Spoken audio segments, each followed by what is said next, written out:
Hello friends, आप सभी का स्वागत है आज के वीडियो लेक्चर में। आज की वीडियो लेक्चर का विषय है संघ तथा उसके राज्य क्षेत्र। जैसा कि हम आप सभी जानते हैं कि राज्य के आवश्यक तत्वों में से एक है उसका एक निश्चित भूभाग होना।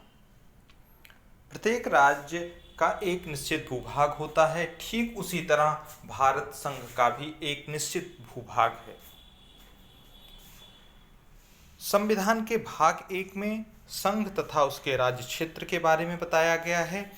संविधान का अनुच्छेद 1 का खंड 1 कहता है कि संघ का नाम क्या होगा। वो कहता है भारत अर्थात India, India that is Bharat shall be union of states, यानी कि राज्यों का संघ होगा।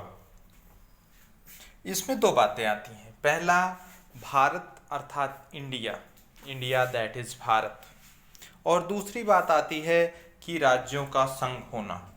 हम दोनों के बारे में अलग अलग बात करेंगे। पहला है भारत अर्थात इंडिया। आखिर दोनों नाम आपने पूरे संविधान में पढ़ा होगा, चाहे जहां भी आप पढ़ेंगे हर जगह हिंदी में भारत शब्द का प्रयोग किया गया है और अंग्रेजी में इंडिया शब्द का प्रयोग किया गया है। फिर आखिर यहाँ पर दोनों शब्द क्यों प्रयोग किए गए, India that is Bharat? Actually इसके लिए हमको थोड़ा सा पीछे जाना पड़ता है। भारत स्वतंत्रता अधिनियम जो कि ब्रिटिश संसद में पारित हुआ था, उसका जो अनुच्छेद 1 है वो कहता है कि the whole dominion state of India will be divided in two parts, one will be India and another one will be Pakistan. यानी कि पूरा का पूरा भारतीय उपनिवेश दो भागों में बांटा जाएगा, जिसमें से कि एक भारत होगा तथा दूसरा पाकिस्तान होगा। इसके अलावा जो देशी राज्य होंगे वे सभी स्वतंत्र होंगे। वे अपने आप को चाहे वे स्वतंत्र रखें या फिर भारत या पाकिस्तान किसी भी नए अधिराज्य में अपने आप को शामिल कर लें। अब वहाँ पर वर्ड जो इंडिया यूज़ किया गया है उसी के रेफरेंस को पूरा करने के लिए संविधान के अनुच्छेद 1 में, अनुच्छेद 1 के खंड 1 में ये शब्द कहा गया दैट इंडिया, यानी कि जो भारतीय स्वतंत्रता अधिनियम 1947 में कहा गया है कि एक इंडिया होगा दूसरा पाकिस्तान होगा, वो वहाँ जो इंडिया है वो यही भारत है, जिसके लिए हम अब कॉन्स्टिट्यूशन बनाने जा रहे हैं। ये तो क्लियर हो गया, भारत अर्थात India, India that is Bharat ऐसा क्यों लिखा गया। दूसरी बात आती है कि उसका राज्यों का संघ होना। भारत राज्यों का संघ होगा, यानी भारतीय व्यवस्था जो होगी वो परिसंघीय होगी। परिसंघीय व्यवस्था के बारे में बताते हुए, उसकी परिभाषा देते हुए एक बड़े विख्यात विधि विशेषज्ञ थे केसी फियर्ड। केसी फियर्ड ने कहा था कि परिसंघीय शासन व्यवस्था का अर्थ है कि राज्य शक्तियों का बंटवारा राज्य तथा संघ के मध्य होगा, दोनों अपने अपने कार्य क्षेत्र में स्वतंत्र होंगे। यानी कि जो शक्तियां, जिन शक्तियों पर जिन बातों पर कानून बनाने की शक्ति संसद के पास है उसमें राज्य हस्तक्षेप नहीं करेगा, और जिन पर कानून बनाने की शक्ति राज्य विधानमंडलों के पास है उसमें संसद हस्तक्षेप नहीं करेगी। भारतीय संविधान का अनुच्छेद 7 यही करता है कि वो सभी विषयों को 3 भागों में बांटता है। एक संघ सूची का विषय, दूसरा राज्य सूची और तीसरी समवर्ती सूची। संघ सूची में सिर्फ संसद कानून बना सकती है, राज्य सूची पर सिर्फ राज्य कानून बना सकती है, लेकिन इसकी कुछ अपवादिक परिस्थितियां हैं जो कि भारत संघ को बनाए रखने के लिए आवश्यक थीं। उनको छोड़कर बाकी केंद्र इस पर हस्तक्षेप नहीं करता। तो इसीलिए भारत को राज्यों का संघ कहा गया। और यहाँ पर जो भारत संघ की अवधारणा है इसको कनाडा के संविधान से लिया गया है। एक्चुअली एक बार प्रश्न आया था आईएएस में कि भारत में संघ की अवधारणा को कहाँ से लिया गया। वहाँ पर ऑप्शन में कनाडा का संविधान नहीं था। एक्चुअली कनाडा के संविधान का जो वास्तव में नाम है वो है नॉर्थ अमेरिकन ब्रिटिश कॉन्स्टिट्यूशन,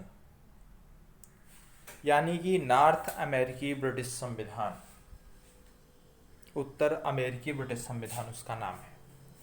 तो ये चीज़ याद रखनी चाहिए कि अगर जहाँ पर विकल्प में कनाडा का संविधान नहीं है वहाँ हम जिस विकल्प का चयन करेंगे वो होगा उत्तर अमेरिकी ब्रिटिश कॉन्स्टिट्यूशन।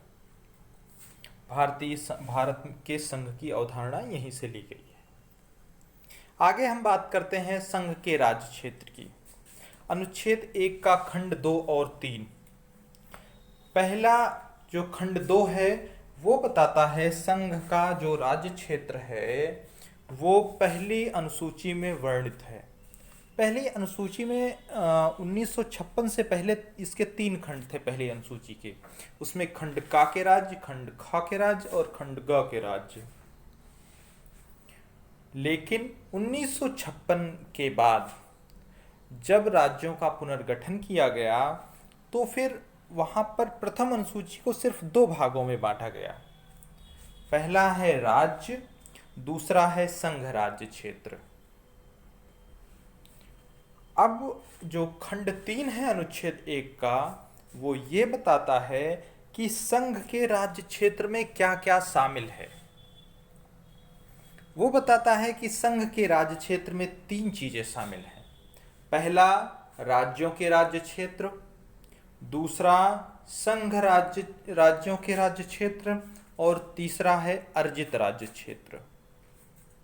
यानी कि पहला तो हर कोई समझ रहा है कि जितने जो सामान्य राज्य हैं जिनमें विधानसभाएं हैं यानी विधानमंडल हैं, मंत्रिपरिषद है, मुख्यमंत्री जहाँ होते हैं, जहाँ राज्यपालों की नियुक्ति होती है, ये राज्य हैं जिनके बारे में प्रावधान संविधान के भाग 6 में दिया गया है।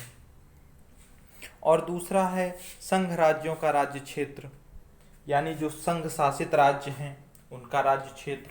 और तीसरा है अर्जित राज्य क्षेत्र, यानी कि यदि भारत संघ किसी नए राज्य क्षेत्र को अक्वायर करता है, अर्जित करता है, तो वो भी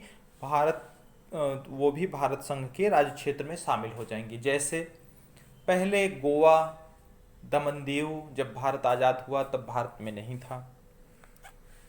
भारत ने इनको अर्जित किया पुर्तगाल से, फ्रांस से, तो ये उस समय अर्जित राज्य क्षेत्र थे। ऐसे ही पहले सिक्किम भारत का भाग नहीं था, पहले वो संयुक्त राज्य बना, फिर संघ शासित राज्य बना, फिर पूर्ण राज्य बना। इसी तरह भारत संघ के राज्य क्षेत्र में 3 चीजें शामिल हुई: राज्यों के राज्य क्षेत्र, संघ राज्यों का राज्य क्षेत्र और अर्जित राज्य क्षेत्र। अब बात करते हैं अनुच्छेद 2 की, भारत में नए राज्यों के प्रवेश और स्थापना। अनुच्छेद 2 कहता है कि भारत संघ में नए राज्यों की प्रवेश और स्थापना की शक्ति संसद के पास है। वो विधि बनाकर नए राज्यों को प्रवेश दे सकती है, यानी कि नए राज्यों के प्रवेश के लिए किसी भी तरह के संविधान संशोधन की आवश्यकता नहीं है, केवल विधि बनाकर ही उन्हें प्रवेश दिया जा सकता है। अब आगे बात करते हैं हम अनुच्छेद 3 की। अनुच्छेद 3 कई सारी बातों को बताता है। देखिए, ये बताता है कि नए राज्यों का गठन आदि बताता है ये, और अनुच्छेद 2 जो बताता है वो नए राज्यों के प्रवेश और स्थापना के बारे में बताता है। दोनों में छोटा सा अंतर है। अनुच्छेद 2 उनकी बात करता है जो अभी तक भारत में नहीं थे और भारत ने जिन्हें अर्जित किया है, और अनुच्छेद 3 जो है वो बताता है कि वे राज्य क्षेत्र जो पहले से भारत के अंतर्गत स्थित हैं उनकी उनमें जो परिवर्तन किया जाता है, जैसे कौन कौन से परिवर्तन हो सकते हैं। पहला है विभाजन और समेकन हो सकेगा, यानी कि किसी राज्य को विभाजित कर दो, जैसे उत्तर प्रदेश हुआ करता था पहले। अब उत्तर प्रदेश और उत्तराखंड दोनों है सन 2000 के बाद से, तो उत्तर प्रदेश का यहाँ विभाजन कर दिया गया।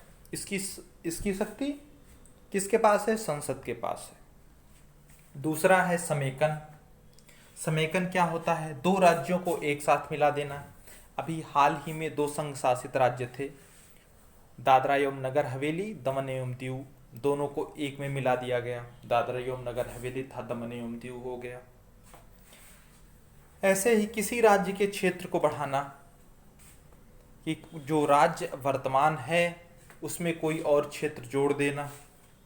किसी राज्य के क्षेत्र को घटाना, कि एक राज्य से कोई क्षेत्र निकाल के दूसरे राज्य में आप मिला दिए, उसके राज्य क्षेत्र को घटा दिया गया। राज्यों की सीमाओं में परिवर्तन, ठीक ऐसे ही जैसे अभी एनसीआर दिल्ली लगातार बढ़ता जा रहा है, वो उत्तर प्रदेश, हरियाणा, राजस्थान सभी राज्यों में से जिलों को उसमें समाहित किया जा रहा है कंटिन्यू, तो उसकी सीमाएं बढ़ती जा रही हैं। अगला है राज्यों के नाम में परिवर्तन। संसद जब चाहे विधि बनाकर राज्य के नाम में परिवर्तन कर सकती है। जैसे पहले जब राज्य उत्तराखंड बना था तब ये उत्तरांचल था, फिर यूपीए गवर्नमेंट आई, उसने चेंज करके इसे उत्तराखंड कर दिया। अब बात करते हैं कि जो उपरोक्त शर्तें हैं, उपरोक्त बातें हैं अनुच्छेद 3 की, कि विभाजन, समेकन, राज्य के क्षेत्र को बढ़ाना घटाना, राज्यों की सीमाओं में परिवर्तन, नाम में परिवर्तन, क्या इसे यूं ही संसद विधि बनाकर कर देगी या कुछ शर्तें भी हैं? अनुच्छेद 3 का जो परंतु खंड है, इसे 1966 में जोड़ा गया था संविधान संशोधन करके। इसमें कहा गया कि राष्ट्रपति के सिफारिश के बिना कोई ऐसा विधेयक संसद में पेश नहीं किया जाएगा। राष्ट्रपति जब सिफारिश करेगा तभी ऐसा विधेयक संसद में लाया जाएगा कि राज्यों के नामों में परिवर्तन करना है, उनमें विभाजन करना है, उनका समेकन करना है, या जो भी घटाना बढ़ाना है। और बात यह है कि बदलाव राज्य में हो रहे हैं। जब बदलाव राज्य में हो रहे हैं तो राज्य के भी विचार लिए जाने चाहिए, राज्य का भी उसमें हस्तक्षेप होना चाहिए, नहीं तो संघ की अवधारणा को चोट पहुंचेगी कि जब चाहे तब मनमाने तरीके से संसद उसमें बदलाव करते। तो इसलिए जो संबंधित राज्य होते हैं उनके विधानमंडल को भेजा जाता है उन पर विचार रखने के लिए, कि उन राज्य क्षेत्रों के जो विधानमंडल हैं उन पर विचार रखेंगे कि इनको क्या किया जाए, कैसे किया जाए, उनका विचार क्या है उस बारे में। अब मान लीजिए कि वो राज्य में अपोजिट पार्टी की गवर्नमेंट है, वो इस मामले को लंबा खींचना चाहता है, तो वास्तव में ये जो विचार रखने के लिए भेजा जाता है इसकी अवधि भी निर्धारित करता है राष्ट्रपति, कि इतनी अवधि के अंदर आप अपने विचार इस विषय पर हमको अवगत कराएं। और अगर उतनी अवधि के भीतर राज्य विधानमंडल अपने विचार नहीं देता है तो फिर संसद आगे की कार्यवाही करके सारे आगे के काम कर सकती है, यानी कि वो राज्यों का विभाजन, समेकन, जो भी चीजें अनुच्छेद 3 के अंतर्गत लिखी गई हैं वो सब वो कर सकेगी। लेकिन ये जो शर्तें हैं ये संघ राज्य क्षेत्रों के मामले में नहीं लागू होती हैं। यानी कि अगर संघ राज्य क्षेत्रों में किसी तरह का परिवर्तन करना है तो वो करने के लिए आपको संबंधित राज्य के विधानमंडल को कुछ भी ऐसा विचार रखने के लिए भेजने के लिए जरूरी नहीं है। ये भी जरूरी नहीं है कि राष्ट्रपति की सिफारिश पर ही वो विधेयक लाया जाए। अब कारण क्या है? जो संघ राज्य क्षेत्र है, दो संघ राज्य क्षेत्रों को छोड़कर बाकी और कहीं भी विधानमंडल या मंत्रिपरिषद है ही नहीं। वो दो राज्य क्षेत्र हैं, दिल्ली और पांडिचेरी, उनके अलावा किसी तीसरे में ना तो विधानमंडल है और ना ही मंत्रिमंडल है, मंत्रिपरिषद है, तो इसलिए भेजने का कोई सवाल ही नहीं उठता है। इसी कारण से संघ राज्य क्षेत्रों के संबंध में यह विधि लागू नहीं होती है। अब अनुच्छेद 4 पर आते हैं। अनुच्छेद 4 की अगर हम बात करते हैं तो ये कहता है पहली और चौथी अनुसूची में किए गए संशोधन संविधान संशोधन की श्रेणी में नहीं आते। पहली बात ये जो कहता है कि साधारण बहुमत से ये सारे संशोधन हो जाएंगे, और दूसरा संविधान संशोधन की श्रेणी में नहीं आते। अब पहली और चौथी अनुसूची में संशोधन क्यों होता है? जब भी अनुच्छेद 2 और 3 के अंतर्गत कोई विधि बनेगी, यानी कि राज्यों में नए राज्य जोड़े जाएंगे या राज्यों की सीमाओं में परिवर्तन होगा, नए राज्य बनेंगे, तो सीधी सी बात है नए राज्य बने तो एक राज्य का नाम आएगा जो कि पहली अनुसूची में जोड़ा जाएगा। राज्यसभा, चौथी अनुसूची कहती है कि राज्यसभा में राज्यों का प्रतिनिधित्व, अब नया राज्य बना तो राज्यसभा में उसका प्रतिनिधित्व भी होगा, इसलिए उसमें भी परिवर्तन किया जाएगा। और ये सारे काम सोचिए बार बार होते रहेंगे, राज्यों में परिवर्तन होता रहेगा, राज्यों के नामों में परिवर्तन, नए राज्य जुड़ते रहेंगे, तो कितने संशोधन किए जाएं? यही संशोधन ढेर सारे हो जाएंगे, इसलिए इनको संविधान संशोधन की श्रेणी से बाहर कर दिया गया। तो आज की वीडियो में हमने जाना संघ एवं उसके राज्य क्षेत्र के अंतर्गत संघ का नाम, संघ के राज्य क्षेत्र, नए राज्यों के प्रवेश और स्थापना, नए राज्यों का बनाया जाना विभाजन समेकन द्वारा, राज्य क्षेत्र को बढ़ाया जाना, किसी राज्य के क्षेत्र को घटाया जाना, सीमा में परिवर्तन, नाम में परिवर्तन, उनकी शर्तें क्या है, तथा पहली और चौथी सूची में किए गए संविधान संशोधन की श्रेणी में नहीं आते। तो आज के लिए बस इतना ही, फिर मिलते हैं नए वीडियो के साथ। धन्यवाद।